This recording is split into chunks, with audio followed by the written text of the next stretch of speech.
प्रसिद्ध मराठी अभिनेत्री प्राजक्ता माळी सध्या चर्चेत आहे. भाजपचे आमदार सुरेश धस यांनी अप्रत्यक्षपणे तिचं नाव धनंजय मुंडेंसोबत जोडल्यापासून जिकडे तिकडे तिची चर्चा आहे. असं असतानाच आता प्राजक्ताची संपत्ती देखील चर्चेचा विषय ठरते. प्राजक्ता माळी एक हरहुन्नरी अभिनेत्री आहे, पण त्यासोबतच ती एक बिझनेस वुमन देखील आहे.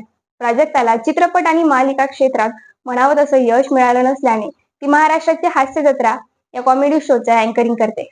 नुकतंच तिनं निर्मिती क्षेत्रातही पाऊल ठेवलं. प्राजक्तानं स्वतःचा पारंपरिक ज्वेलरीचा ब्रँड सुरू केलाय. त्याचं नाव प्राजक्त राज आहे. त्यानंतर काही दिवसातच प्राजक्ताने एक मोठं फार्म हाऊस खरेदी केलं. कर्जत येथे निसर्गाच्या सानिध्यात प्राजक्ताने तिचं प्राजक्त कुंज हा फार्म हाऊस खरेदी केलाय. एकाच वेळी इथे 15 ते 20 माणसं राहू शकतात. मीडिया रिपोर्ट्सनुसार प्राजक्ताच्या या फार्म हाऊस मध्ये वीकेंडला म्हणजेच शनिवार रविवारी जायचं असेल तर दिवसाचं भाडं हे 30,000 रुपये आहे. तर सोमवार ते शुक्रवार दरम्यान एका दिवसाचं भाडं 17 ते 20,000 रुपये आहे.